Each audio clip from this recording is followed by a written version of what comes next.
உனக்கு இருக்கிற இந்த பலத்தோட நீ போ. உனக்கு இருக்கிற இந்த துணிச்சல், உனக்கு இருக்கிற இந்த தைரியம் எனக்கு போதும். கரங்களை தட்டி அப்பாவை மகிமைப்படுத்து.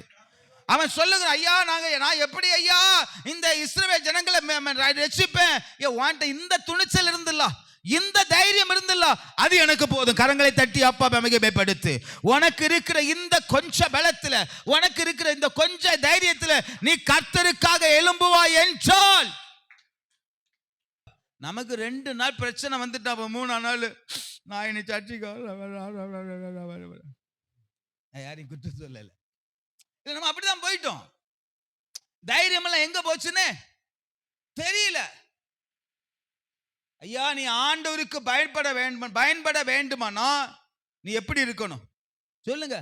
துணிச்சல் உள்ளவளாய், தைரியம் உள்ளவளாய், கர்த்தருக்காக நான் பயன்பட வேண்டும் என்கிற வைராக்கியம் உன்னை தினந்தோறும் ஆளுகை செய்யும் போது கர்த்தர் உன்னை கொண்டுதான், குடும்பத்தையும் உன்னை கொண்டுதான் கர்த்தர் பெரிய காரியங்களை செய்ய வல்லவராயிருக்கிறார். கரங்களை தட்டி அப்பாவை மகிமைப்படுத்து.